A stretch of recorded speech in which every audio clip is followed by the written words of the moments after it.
están ahí, tal vez esta mañana las voy a mencionar, son fidelidad, gracia, propósito y Cristo.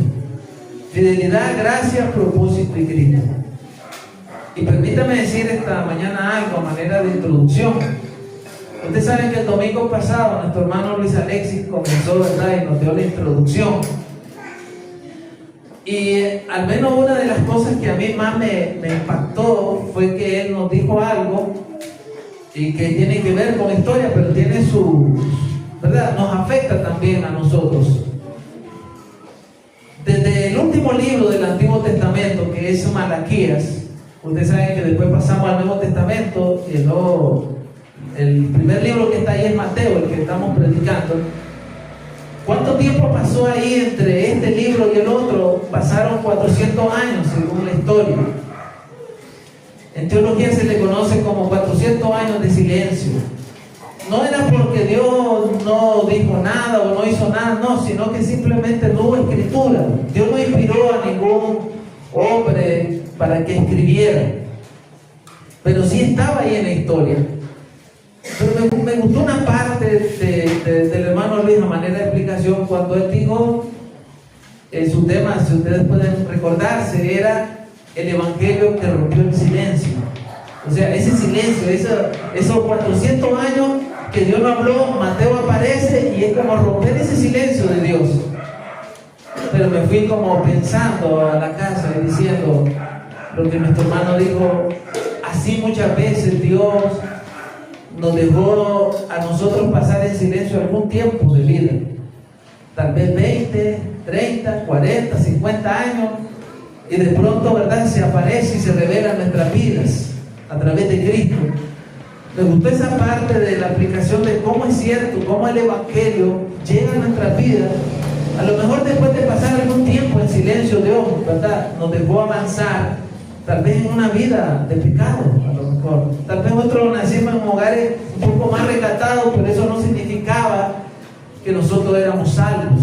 Tal vez éramos moralmente correctos, pero necesitábamos un encuentro con el Señor.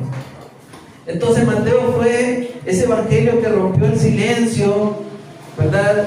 Y así mismo Dios, ¿verdad?, rompió ese silencio en nuestras vidas y apareció. Hermanos, lo que vamos a ver aquí es que Dios soberanamente va a cumplir su pacto de traer al Mesías por medio de una historia que está marcada, hermanos, y hoy lo vamos a ver en resumen, está marcada de promesas, de pecado, porque no crean que a los que Dios llamó en esta genealogía no pecaron, pecado, juicio y también su gracia. Quiero contar una pequeña historia a manera de ilustrar.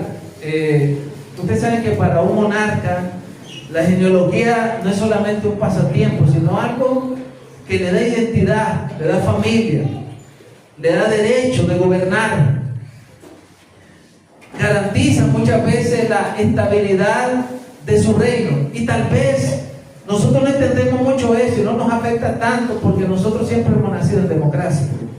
Pero ustedes saben, hay partes del mundo en que hay reyes, por ejemplo España, Inglaterra, otros lugares de Europa. Tal vez ellos entenderán más esa parte que nosotros, porque nosotros toda la vida hemos vivido en democracia. Pero déjenme contarle esto entonces para que lo veamos. Hay una famosa anécdota histórica que ilustra a perfección lo que involucra ser un rey y tener una genealogía de rey. Estoy hablando del rey Alfonso de España. Este gobernó desde el 29 de diciembre de 1874 hasta el 25 de noviembre de 1885, que en la historia se conoce como el periodo de la restauración borbónica. Y aún, ¿verdad?, este hombre fue restaurado a su reino, pero no fue fácil. Tuvo que enfrentar a otros diplomáticos de Francia para poder quedar en el reino. Y una vez se topó con un diplomático francés que se llamaba Guy Charnas. Entonces, escuchen lo que hablaron ellos.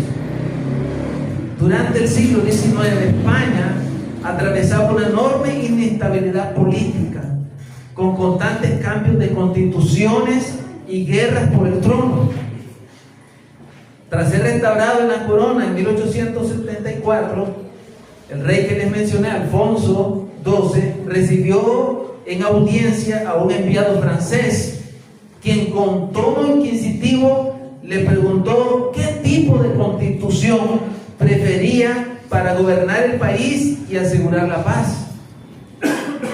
El rey, ¿verdad? Alfonso, que acababa de llegar, en lugar de sacar un documento legal y hablar de teorías políticas, solo sonrió y le señaló un imponente cuadro que había en la sala de su casa, donde estaba el árbol genealógico de su dinastía, y le respondió: mire usted, conde, ¿verdad? Conde francés, mi mejor constitución es mi genealogía. Mientras el pueblo sepa exactamente quién es el heredero legítimo, no habrá espacio para impostores ni generales que se peleen por mi corona. Me llamó la atención, honestamente, hermanos, que él no se puso a debatir política, ni leyes, ni sacar ningún documento legal, sino que le dice: mi genealogía, ¿verdad?, es la que garantiza que yo soy legítimo, y eso es lo que va a garantizar que yo pueda ser un buen rey. Usted sabe que su genealogía era crucial, porque con su genealogía demostraba su poder y el derecho, no solamente terrenal, divino, para ocupar el trono, pero también su genealogía le garantizaba la paz y la posible prevención de guerras, ya que evitaba vacíos de poder, disputas sucesoras entre nobles. Además le daba identidad, ya que conectaba el destino del rey directamente con la historia fundacional de su reino. ¿Por qué le cuento, hermanos, esta historia? No sé si te llamó mucho la atención, honestamente, no es ese mi interés. Si la genealogía terrenal de alguien tiene tanto impacto para legitimarlo como rey y darle poder, incluso divino, porque por eso existían, porque ellos pensaban que su dinastía venía directamente de Dios. Si eso se cree de los reyes terrenales, más cuánto eso no será de Cristo.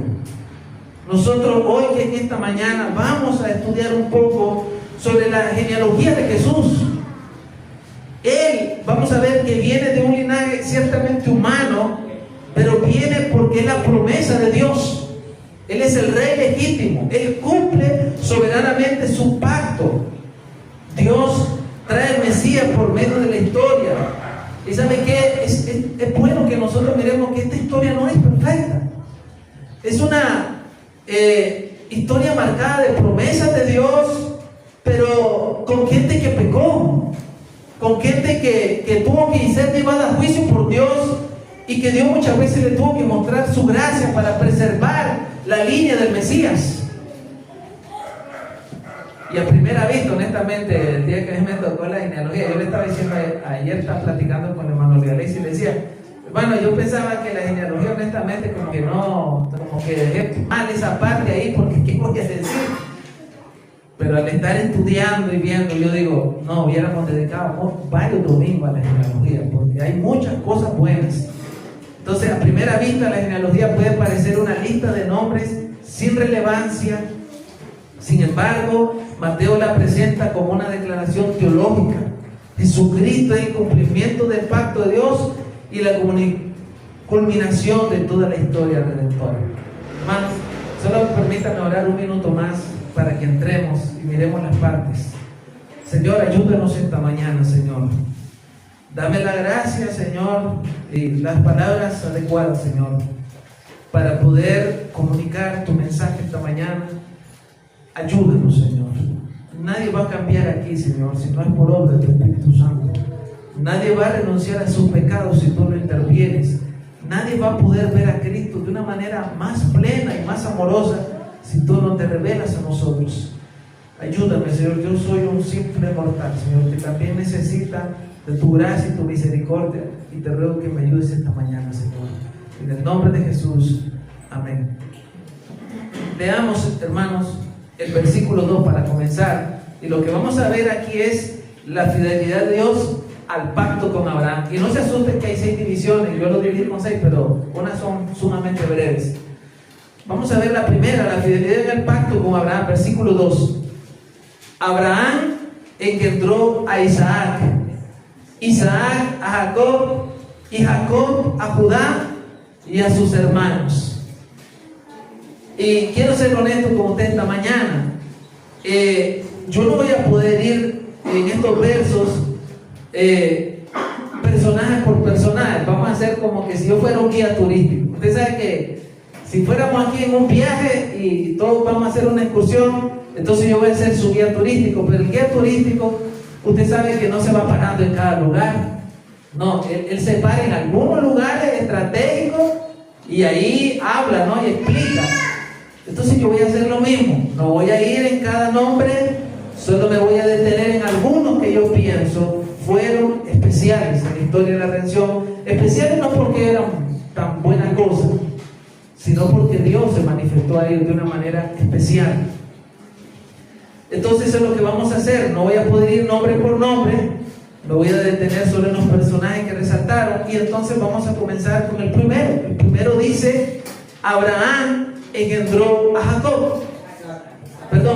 Abraham engendró a Isaac.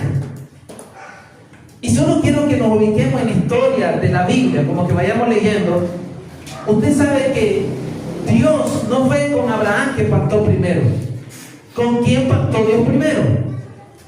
En toda la historia nosotros vemos que Dios había pactado con otros dos antes. Ustedes se recuerdan que primero Dios pacta con Noé. Y quiero leer el pasaje, voy a ir a unos cuantos pasajes. Y vamos a ver cuando Dios pacta con Adán en el capítulo 1, versículos 27 y 28. Solo quiero usar como trasfondo para llegar a Abraham, pero dice en el versículo 27: y creó Dios al hombre y a su imagen, a imagen de Dios lo creó, varón y hembra lo creó. Y aquí está. Y los bendijo Dios y les dijo: son mandatos, fructificad y multiplicaos, llenad la tierra y sujuzgadla, señoread en los peces del mar, en las aves de los cielos y en todas las bestias que se mueven sobre la tierra. Nosotros vemos como Dios los establece como vicerregentes de la creación. Nadie tenía más poder que ellos, pero él tenía la obligación de llenar la tierra de la imagen de Dios a través de la descendencia. No nos vamos a meter mucho ahí, pero ustedes saben lo que pasó. Nosotros sabemos que Adán pecó, fracasó él en su comisión. Y no es que ahora el pacto va a cambiar, el pacto no cambia, es lo mismo. Él era solo un administrador de ese único pacto. Falla, es expulsado. Nosotros vemos que sí cumplió el hecho de llenar la tierra con más seres humanos, pero lamentablemente hubo un estado pecaminoso, caído. Pero llegó a un estado tan lamentable el ser humano que todos sus pensamientos eran siempre lo malo. Y se olvidaron de Dios. Ustedes saben que en Génesis 5, en Génesis 6 llegamos a que Dios tuvo que derramar el diluvio y fue un juicio universal. Pero antes de eso, Dios, retomando su pacto, hermano, no ha cambiado, retomando su pacto, ahora va a llamar a otro hombre, y la Biblia dice bien clara que lo llama por gracia. No fue que este era mejor que el otro. Hermanos, no había mejor representante para nosotros como humanos que un hombre perfecto sin pecado llamado Adán. Y aún así pecó. Pero Dios en gracia llama ahora a Noé. Ustedes pueden ver el capítulo 6, versículo 8, dice: pero Noé halló gracia ante los ojos de Jehová. Y esa palabra es clave, halló gracia. No era que él tuvo justicia por sí mismo, era la gracia. Y llegamos entonces, cuando Dios pacta con Noé después del diluvio. Leamos Génesis 9, versículo 1 y 2. Voy rapidito, hermanos, ahí. Y van a ver que casi es el mismo pacto con alguna disposición un poquito distinta, pero es el mismo mandamiento. Él les dice, bendijo Dios a Noé y sus hijos, y les dijo, casi lo mismo, fructificar y multiplicar, y lo mismo, llenar la tierra. El temor y el miedo de vosotros estarán sobre todo animal de la tierra y sobre toda ave de los cielos, en todo lo que se mueve sobre la tierra y en todos los peces mar en nuestras manos son entregados. Ahí está, lo vuelve a poner como vicerregente. Nadie tenía más poder sobre la creación que él. Pero ustedes saben lo que pasó, ¿verdad? Sigue la historia como un ciclo. No pasaron mucho tiempo en que Noé peca también. Los hijos, ¿verdad?, siguen llenando la tierra, pero llega un momento en que el ser humano se vuelve tan orgulloso que ellos quieren volverse famosos como seres humanos y no le quieren dar la gloria al Señor. Y llegamos entonces hasta la Torre de Babel, cuando ellos quieren volverse un imperio, pero donde no esté Dios, la ciudad del hombre, como llamamos. En ese momento, hermanos, ¿quién buscaba a Dios? Porque Dios va a tener que hacer algo. Él siempre toma la iniciativa, no somos nosotros. Dios toma la iniciativa. Dios tuvo que recorrer esos lugares y se puso los ojos en un hombre, pero puso los ojos en ese hombre por gracia también. Ya en esos tiempos ya existían los primeros imperios, el imperio de Ur, el imperio babilónico, ya existía. Ni siquiera estaban Israel, ni siquiera estaba así gestándose ni como pueblo. Y ya existían imperios. Había una potencia ahí, y en esa ciudad había un hombre rico llamado Abraham. Hermano, Abraham no pensaba en el Dios de la Biblia. Él era idólatra. Él adoraba al cielo, a los astros. Y Dios nos llama por gracia. Y entonces miramos a este hombre que aparece en la genealogía de Mateo cuando Dios pacta con él. Y así llegamos a Génesis capítulo 12, y mire lo que el Señor le dice. Este es un repaso, seamos humildes porque sé que ustedes conocen todo esto. Pero Jehová había dicho a Abraham, ya antes le había dicho eso: vete de tu tierra y tu parentela a la casa de tu padre, y de la casa de tu padre a la tierra que te mostraré. Y haré de ti una nación grande, y te bendeciré y engrandeceré tu nombre, y será bendición. Bendeciré a los que te bendijeren, y a los que maldijeren maldeciré, y serán benditas en ti todas las familias de la tierra. Y se parece, hermano, se parece a lo que había hablado con Adán, y se parece un poco a lo que habló con Noé. Pero este pacto es distinto, tiene algo distinto. ¿Por qué? Y por eso es que Mateo lo registra, y nosotros tenemos que fijarnos ahí, porque antes, cuando Dios habla y pacta con Adán, le da mandatos, lo manda: debes hacer esto. Cuando pacta con Noé, le dice: debes hacer esto. Ellos debían obedecer, pero ellos fallaron, pecaron porque eran muy débiles. Pero ¿qué pasa con Abraham? Él no le da mandatos, él le da promesas. Y le dice el Señor: yo lo haré. Ustedes pueden ver, versículo 2, cómo comienza, si tienen Reina Valera 1960. Y haré de ti. ¿Quién va a hacer eso? No ellos, Dios. ¿Qué dice? ¿Quién iba a bendecir? Y te bendeciré y engrandeceré, pero es Dios. Este pacto. Dios miró la debilidad de Adán, Dios miró la debilidad de Noé, y Dios dijo: yo no puedo confiar en los hombres para los pactos. Él se va a cerciorar de que esa promesa, ese pacto ahora se vuelva una promesa, y Él va a garantizar. Hermanos, usted sabe que si a veces uno es capaz de hablar con alguien de palabras de hombres y de mujeres, y somos capaces de darle la mano y decir: sí, hombre, yo voy a estar ahí. No está, no llega. Los seres humanos fallan, mienten, no cumplen la palabra. Pero si Dios te dice: yo voy a estar ahí, dame la mano, yo voy a estar ahí, ¿usted piensa que Él va a fallar? No, Él va a estar ahí, Él va a cumplir. Y por eso es que nosotros tenemos que ver, miren, a mí me encanta algo que se llama teología bíblica, incluso en el instituto doy esa clase, porque nosotros vemos el desarrollo del plan del Señor de manera progresiva a lo largo de toda la historia de la Biblia. Y aquí hasta Abraham nosotros vimos que Dios quiso establecer un patrón del reino en Adán, pero falló. Y al ver que falla, él ahora, nosotros solo vemos Génesis 1, Génesis 2 y ese patrón cayó. Llegamos a Génesis 3 y ese reino se perdió. Por eso es que Dios necesita pasar hasta Génesis capítulo 12 para hacer la promesa de un reino. Y ustedes pueden ver el versículo 3 cuando dice: bendeciré a los que te bendijeren y a los que te maldieren maldeciré.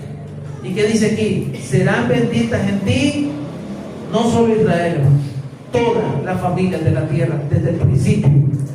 Pero es interesante porque si ustedes están ahí, usted va a encontrar que está una letra chiquita que dice Gálatas 3:8. Y esa referencia nos manda el apóstol Pablo, y no hay necesidad de interpretar, porque el mismo apóstol Pablo dice: ¿saben quién era ese simiente? Cristo. Rápido nos conecta con Cristo. Entonces la salvación, hermano, siempre ha sido por gracia. Abraham no es que vino y buscó a Dios, no, Dios lo buscó. Él era un hombre antes idólatra, que no conocía a Dios. Dios tuvo que revelarse a él para cambiar la perspectiva de su vida. Acompáñenme por favor a Josué capítulo 24 versículo 2. Josué 24 versículo 2. Aquí Josué está haciendo un resumen de los patriarcas también. Y dijo Josué a todo el pueblo: así dice Jehová, Dios de Israel: vuestros padres habitaron antiguamente al otro lado del río. Hermanos, si tuviéramos en la Biblia hebrea, ahí diría hebreo, porque hebreo significa el que viene del otro lado del río. Eso significa hebreo. Y ahí le está diciendo antiguamente al otro lado del río. Por eso le pusieron por sobrenombre hebreos a ellos. Esto es Taré, padre de Abraham y Nacor. ¿Y qué dice? ¿A quiénes servían? Y servían a dioses extraños. Ellos no servían al Dios de la Biblia. Fue Dios quien tomó la iniciativa ahí.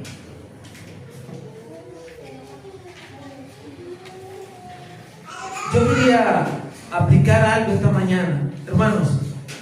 Así como la salvación vino a través de estos hombres que realmente ellos no buscaron a Dios, Dios los buscó a ellos. Nuestra salvación también descansa en la fidelidad de Dios por su pacto. No es nuestra fidelidad. Ustedes han visto que nosotros a veces queremos ser fieles, queremos cumplir, pero ya vieron que fallamos y pecamos. Imagínense que el día que nosotros fallamos, Dios deje de ser fiel con nosotros. No, el pacto descansa en la fidelidad de Dios. Adán pecó, Noé pecó, los patriarcas pecaron. ¿Se acuerda, hermano Luis, ayer? Yo le decía, hermano Luis, yo me quería atrever a decir, pero tengo mucho respeto por Abraham, y yo iba a decir: hermano, la verdad que Abraham pecó y no quiero ofenderle, pero Abraham era un mentiroso. Era un mentiroso. Pecó contra Dios. No usó bien de su rol como hombre de cabeza, se dejaba dominar a veces por Sara, su esposa. Él tuvo debilidades, aunque era el padre de la fe. Pero él, ¿verdad? La promesa se mantuvo por parte de Dios, porque sabía que Abraham no podía sostener algo tan grande como la salvación. Regresemos a Génesis capítulo 15. Ya casi terminamos esta parte, que es la más larga, hermanos, para que me tengan paciencia. Pero en Génesis 15 vamos a leer una porción del capítulo 6 en adelante, y dice así: y creyó a Jehová y le fue contado por justicia. Póngale mente ahí. Y le dijo: yo soy Jehová, que te saqué de Ur de los Caldeos para darte a heredar esta tierra. ¿Quién fue el que sacó a quién? Ahí dice: yo Jehová te saqué de ahí. Lo sacó, no sé si a la fuerza, pero lo sacó. Y él respondió: Señor Jehová, ¿en qué conoceré que he de heredar? Y le digo: tráeme una becerra de 3 años y una cabra de 3 años. Imagínense esa becerra, hermano, que no se le pierda. Y un carnero de 3 años, una tórtola también y un palomino. Y tomó él todo esto y los partió por la mitad. Imagínense, partiendo todos esos animales a la mitad. Y puso cada mitad una enfrente de la otra, mas no partió las aves. Y descendían aves de rapiña sobre los cuerpos muertos, y Abraham los ahuyentaba. Mas a la caída del sol sobrecogió el sueño a Abraham, o sea, se durmió.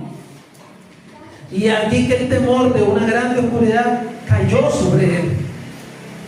Entonces Jehová dijo a Abraham: ten por cierto que tu descendencia morará en tierra ajena y será esclava allí, y será oprimida 400 años, mas también a la nación de la cual servirán juzgaré yo, y después de esto saldrán con gran riqueza. Y tú vendrás a tus padres en paz y serás sepultado en buena vejez. Y en la 4ª generación volverán acá, porque aún no ha llegado a su colmo la maldad del amorreo hasta aquí. Escuche bien. Y sucedió que puesto el sol y ya oscurecido, se veía un horno humeante y una antorcha de fuego que pasaba por entre los animales divididos. Escuche bien, Abraham no pasó por ahí.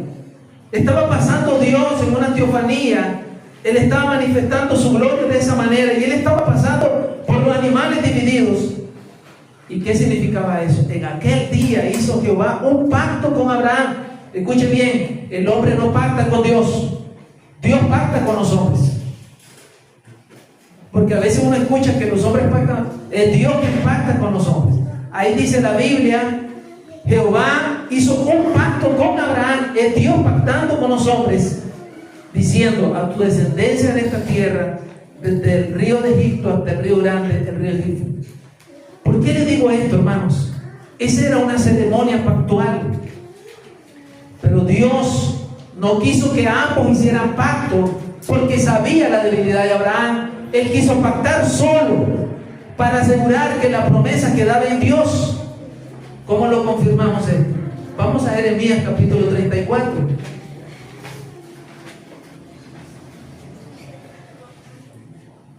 Jeremías capítulo 34, versículo 18.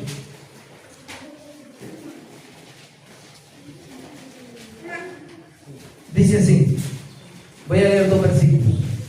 Y entregaré a los hombres que traspasaron mi pacto. No han llevado a efecto las palabras del pacto que celebraron en mi presencia. Y van a ver que era el mismo pacto que él quería celebrar con Abraham, dividiendo en 2 partes el becerro y pasando por en medio de ellos a los príncipes de Judá y a los príncipes de Jerusalén y a los oficiales y a los sacerdotes y a todo el pueblo de la tierra que pasaron entre las partes del becerro. Ustedes pueden ver que los príncipes y todo el pueblo tenían que pasar en el pacto. Pero el día que Dios pacta con Abraham, ¿qué pasó solo? Solo Dios. Por eso se volvió, hermanos, gloria al Señor que solo pasó Dios, porque eso garantizaba que el pacto sería una promesa para nosotros. Eso nos lleva al segundo punto, si vuelven a Mateo, la gracia soberana de Dios sobre pecadores indignos. Versículo 3 al 6 dice: Judá engendró a Tamar, a Fares, a Sara, Fares a Esrón y Esrón a Arán. Arán engendró a Aminadab, Aminadab a Nazón y Nazón a Salmón. Salmón engendró de Rahab a Booz. Booz engendró de Ruth a Obed y Obed a Isaí. Isaí engendró al rey David y el rey David engendró a Salomón. Y miren cómo intencional Mateo. ¿Por qué tiene que poner Mateo eso? Para aclararnos quién era. David engendró a Salomón, de la que fue mujer de Urías. Bueno, si yo estuviera haciendo la genealogía, hubiera dicho: no le voy a poner esta parte a David para no dejarlo tan mal. Pero Mateo dice: no, él tuvo un hijo, pero de la mujer del otro. Hermanos, ustedes van a ver que en esta parte, más corta, Mateo incluye una lista de mujeres. Y esto realmente era inesperado, porque en la genealogía de todo el Antiguo Testamento nosotros vemos que las genealogías solo eran de hombres, porque sabemos claramente que ahí sí había un sistema patriarcal, ¿no? Era la manera como se gobernaba en ese tiempo. Pero nosotros vemos que ahí aparece Tamar, No lo vamos a leer, pero en Génesis 38 nosotros vemos la historia de Tamar. Tamar se casó con un hijo de Judá. El hombre no quería tener hijos, ¿verdad? Comenzó a usar un método anticonceptivo que a Dios no le agradó. Dios le quitó la vida. Se casa con el hermano, ¿verdad? Porque así era la tradición en ese tiempo. Comienza a practicar algo parecido, un método anticonceptivo que a Dios no le agrada para no dejar descendencia. Dios le quita la vida. Judá, al ver esa situación, él dice: bueno, vas a tener que esperar a mi hijo menor. Pero había una gran diferencia de edad. Pero la Biblia dice claramente cuál era el miedo de Judá. Judá tenía miedo de perder a su tercer hijo. No era que no se lo quería dar. Él decía: le va a pasar lo mismo. Usted sabe que Tamar hizo una trampa. Se disfrazó como prostituta, se fue a un lugar, los hombres trasquilaban ovejas, parece que era una práctica ahí. Judá alquila a una mujer, una prostituta, y no se da cuenta que eso no era. Eso era ilegal ahí, de todas maneras, de parte de él y de ella. A los días le dice: mira, tu nuera está embarazada. Seguro se metió con otro hombre. Él, furioso, dice: bueno, la ley decía apedrear y matarla. Cuando él quiere hacer eso, ella dice: bueno, de quien es este bordón y este anillo, ese es el que se metió conmigo y el que me va a embarazar. ¿Cuál es su susto cuando él se da cuenta que él es? Y uno pone a pensar: bueno, que lo apedreen a él ahora, pero no lo apedrearon. Porque era un sistema patriarcal, se protegía bastante al hombre. Pero, hermanos, cuando cualquiera podría decir: bueno, la verdad que de esta familia no puede salir el Mesías, como que esa historia de esa familia es muy fea. Hermanos, Dios quiso que de esa mujer saliera su descendencia. Y cuando nosotros escuchamos eso que pasó con los hijos con los esposos que tuvo antes, cuando vemos lo que hizo con Judá, hermanos, no crean que con eso nosotros estamos diciendo que Dios está de acuerdo con eso. Dios muchas veces se tiene que remontar por encima del pecado del humano para mantener su propósito, y no es que él esté de acuerdo con esas cosas. Nosotros vemos que aparece otra mujer, Rahab. Y yo he escuchado siempre que la gente dice: bueno, Rahab es una prostituta. Y yo digo: bueno, vamos a tener que investigar bien si realmente era prostituta, porque la gente dice eso, pero honestamente sí. Vámonos a Josué capítulo 6, versículo 22. Josué dijo lo siguiente: dijo a los hombres que habían reconocido la tierra: entrad en casa de la mujer ramera, hablando de Rahab, y haced salir de ahí a la mujer y a todo lo que fuere suyo, como lo jurasteis. Y cuando vamos a ver en el hebreo, es la palabra que él usa ahí, la palabra soná, ramera. ¿Qué significa? Prostituta, mujer infiel que juega con hombres. Y esa es la línea donde va a venir Cristo. Después aparece Ruth. Ustedes saben bien, Ruth no era una mujer judía, era una mujer moabita. Y la ley levítico decía: esta mujer no puede entrar hasta ciertas generaciones. Pero incluso Proverbios 31 está inspirado en ella. Proverbios 31, la mujer virtuosa fue ella. Vemos también a otra mujer, Betsabé. El orgullo de un rey por creerse tener todo poder, y con ese poder de una manera corrompida quitarle la esposa a otro. Eso no es correcto. Quitarse y mandarlo a matar. El mismo hombre que escribe con su mano y una pluma los salmos inspirados por el Señor, tener el valor de escribir una carta para mandar a matar a un hombre, es un hombre corrompido también. Y es increíble que Dios de ahí quiso sacar a un descendiente para preservar su línea. Usted sabe que eso rompe muchas veces incluso nuestra manera de pensar, de ver la sociedad incluso. ¿Y qué es lo que nosotros vemos ahí, hermano? Ningún pecado es demasiado grande para frustrar frustrar el propósito eterno de Dios. ¿Sabe qué? Ni siquiera entre nosotros. Nosotros pecamos contra Dios muchas veces, pero eso no va a frustrar a Dios. Hermanos, nosotros debemos recordar que Dios no depende de personas perfectas para llevar su plan, sino que muchas veces tiene que pasar por encima de su pecado para llegar a hacer su propósito, sin que necesariamente Él se complazca con el pecado de ellos. Porque Dios no es que estuvo complacido con el pecado de David, ni que se complacía con el pecado de Rahab como ramera, ni de Tamar. No, Él tuvo que pasar por encima de él. Y entonces nosotros vemos que en la redención se demuestra que donde abunda el pecado, Dios tiene que sobreabundar su gracia para poderlo hacer. Y eso es lo que dice un pasaje. Me acordé de Romanos 5 y quería leerlo, versículo 21. Romanos 5, eso es lo que dice, versículo 20. Pero la ley se introdujo para que el pecado abundase, mas cuando el pecado abundó, ¿qué dice? Sobreabundó la gracia. O sea, pasó por encima de la cantidad, más arriba. Si volvemos a la genealogía, Mateo 1, vamos a leer del versículo 6 al 11, vamos a ver que Cristo es el verdadero rey prometido a David. Bueno, hermano, me voy a apurar.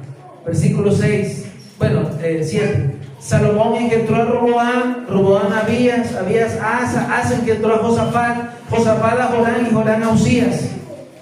Usías engendró a Jotán, Jotán a Acaz, Acaz a Ezequías. Ezequías engendró a Manasés, Manasés a Amón y Amón a Josías. Josías engendró a Jeconías y a sus hermanos en el tiempo de la deportación de Babilonia. David, ustedes saben que aquí David va a ocupar el centro de la genealogía, porque David es la gran figura del rey en Israel. Pero Mateo quiere demostrar que Jesús posee el derecho legítimo al trono a través de venir de la línea de David. ¿Se acuerdan? Aquí quiero que piensen. ¿Se acuerdan que a Abraham Dios le promete un reino? Él le dice: en ti serán benditas todas las familias de la tierra. Y nosotros vemos cómo Mateo conecta a David con Cristo, a Abraham con Cristo. Y entonces nosotros vemos que ese cumplimiento, ese Cristo.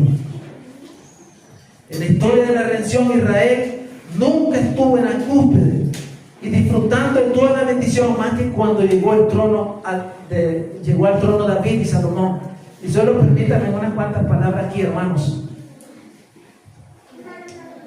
Nosotros vemos que Adán peca y falla, Noé peca, falla, Abraham, Dios le dice todo lo que va a pasar, Dios le promete el reino. No sé si ustedes se acuerdan que después de Josué está el libro de los jueces. Y ustedes se acuerdan cómo era la vida en el tiempo de los jueces. No había rey todavía. Y la vida de los jueces dice en la Biblia que todo el mundo hacía lo que quería porque no había rey. Entonces, cuando uno lee el juez, uno dice, bueno, si quieren una referencia, el último capítulo, el último versículo de los jueces dice eso. Cada quien hacía lo que quería porque no había rey en realidad. Entonces uno piensa, quiere decir entonces que cuando haya rey, todas las cosas van a estar ordenadas. Pero vino el rey, Saúl primero, y no funcionó. Vino David. Hermanos, ¿qué hizo David? Avanzó mucho, ¿sí o no? Cometió errores también, pecó, como lo de Betsabé que está aquí. Él quiso construir el templo y Dios le dice: no, tú fuiste un hombre muy sanguinario, mejor que me lo construya tu hijo. Y entonces la esperanza ahora se vuelve a decir: entonces Salomón va a ser el rey que necesitamos. Pero tristemente Salomón en la última parte de su vida también falla. Lean conmigo Primera de Reyes 11.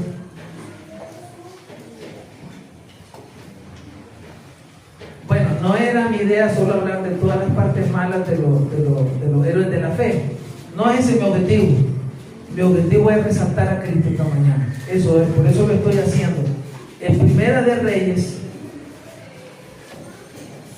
capítulo 11, versículo 4, Dice, y cuando Salomón era ya viejo, sus mujeres inclinaron su corazón tras dioses ajenos, y su corazón no era perfecto con Jehová su Dios, como el corazón de su padre David, porque Salomón siguió a Astoret, diosa de los ídolos, a Milcom, ídolo abominable de los amonitas. E hizo Salomón lo malo ante los ojos de Jehová, y no siguió cumplidamente a Jehová como David su padre. Entonces edificó Salomón un lugar alto, Quemos, ídolo abominable de Moab, en el monte que está enfrente de Jerusalén, y a Moloc, ídolo abominable de los hijos de Amón. Así hizo para todas sus mujeres extranjeras, las cuales quemaban incienso y ofrecían sacrificios a sus dioses. Y se enojó Jehová contra Salomón por cuanto su corazón se había apartado de Jehová, Dios de Israel, que se había aparecido 2 veces. Y ahí se acaba su reino. Ustedes saben que después de ahí se da la división de las 12 tribus de Israel. El reino colapsa.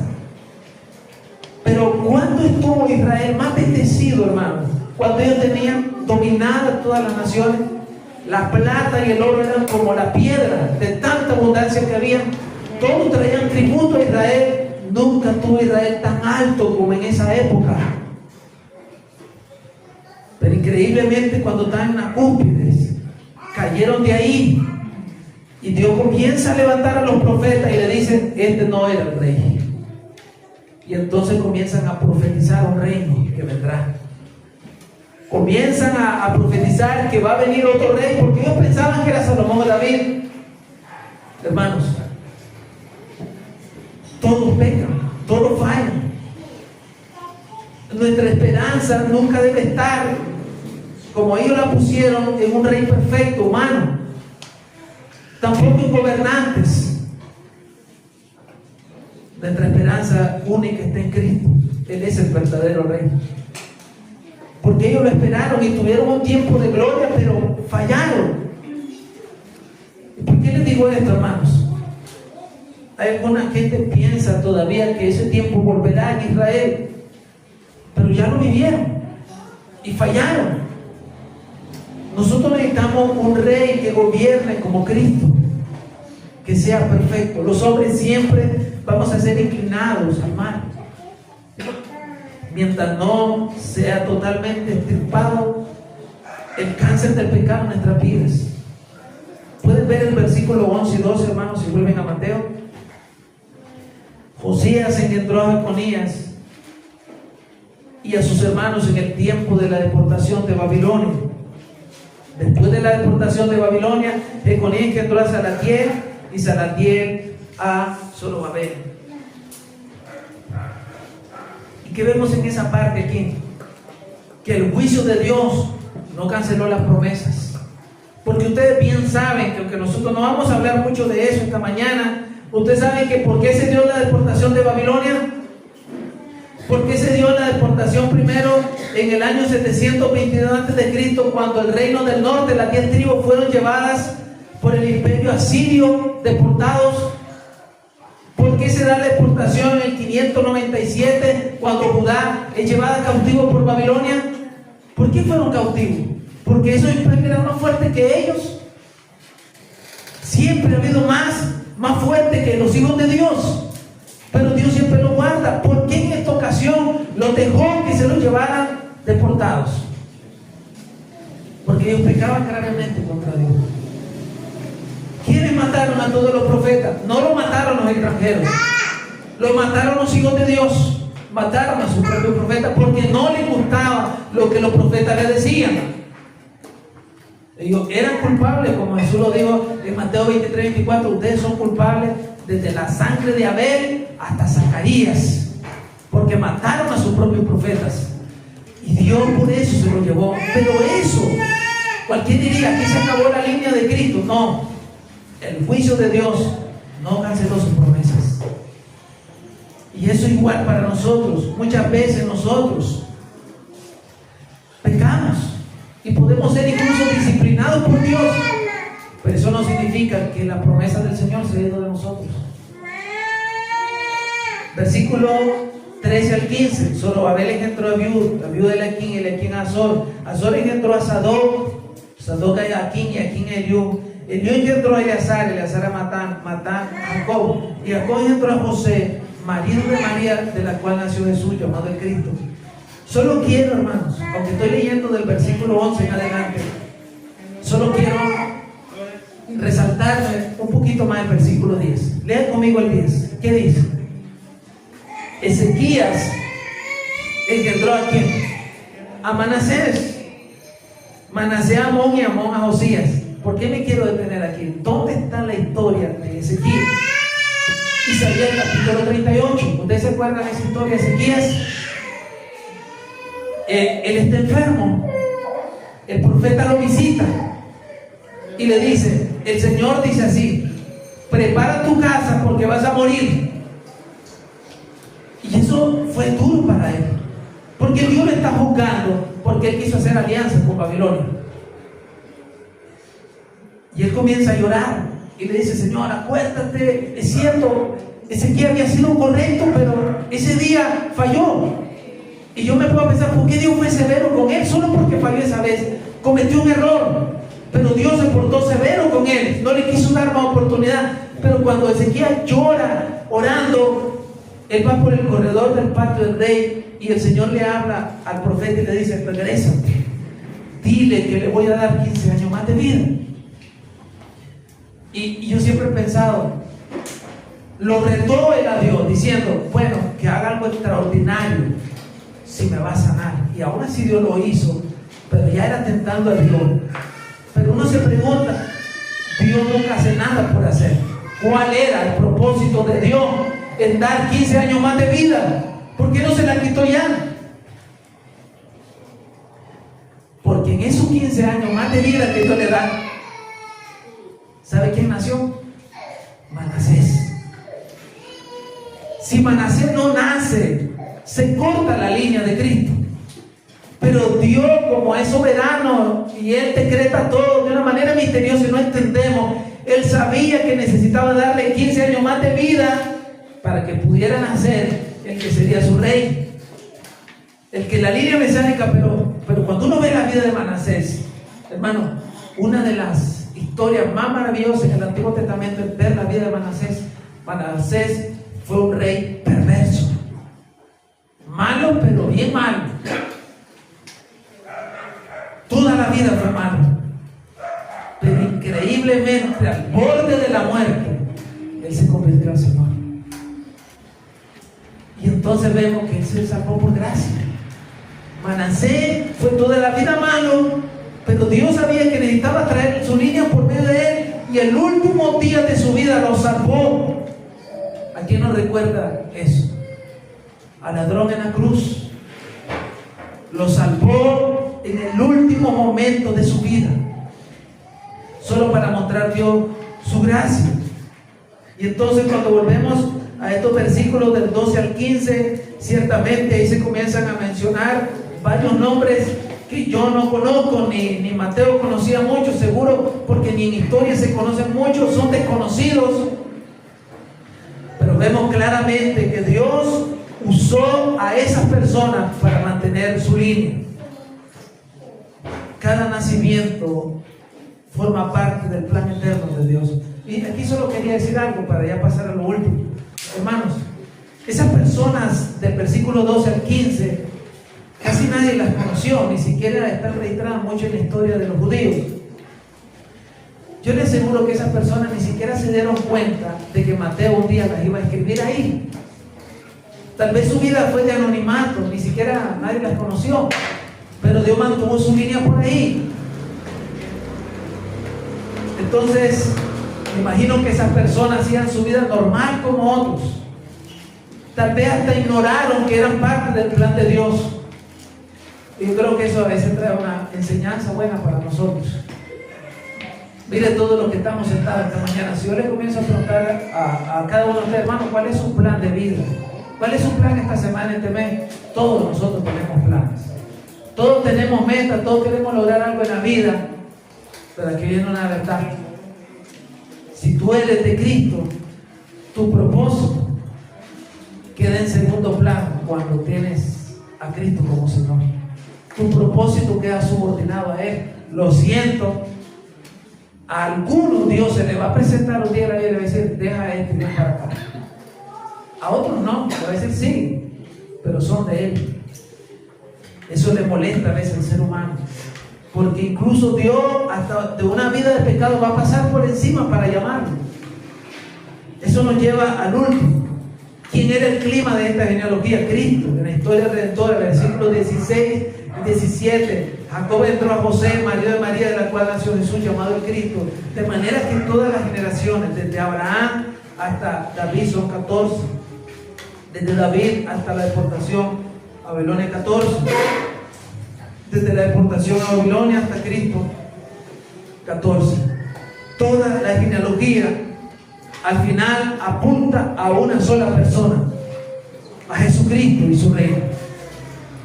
En estos versos hemos visto primero, así rapidito hermanos, hemos visto primero un patrón del reino en Génesis 1 y 2, cuando el hombre no había pecado. Pero vemos que ese reino se perdió en Génesis capítulo 3. Pero Dios tuvo que hacer una promesa y nos dio un reino prometido en Abraham, Génesis capítulo 12. Pero vemos que ese reino parecía que se iba a consumir en los reyes, en Salomón y David, pero vemos que ese reino solo fue parcial. Y se tuvo que comenzar a profetizar de un reino. Y Dios comienza a profetizar su reino, un reino nuevo. Y llegamos hasta Cristo y vemos que el reino está presente. Leamos Marcos 1:15. Es lástima, Mateo no lo registró, pero por eso están los evangelios que se complementan. En Marcos 1:15, cuando él comienza su ministerio, él dice lo siguiente. Marcos capítulo 1, versículos 14 y 15. Después que Juan fue encarcelado, Jesús vino a Galilea y comenzó su ministerio, predicando el evangelio de ¿qué? Del reino de Dios, diciendo: el tiempo se ha cumplido y el reino de Dios se ha acercado. ¿Y qué dice él? Hermanos, eso es lo que predicamos todos los domingos. Arrepentidos y creed en el evangelio. Siempre, ese es su reino. Mateo organizó muy sabiamente la genealogía en 3 categorías. Yo trataba de pensar, decía, será bueno que yo predique el domingo así, la generación 1 de 1 al 14, del 14 al tanto hasta completar. Pero no me daba, no sabía. La ordené de esta manera, que la prediqué esta mañana. Pero me puse a pensar en algo.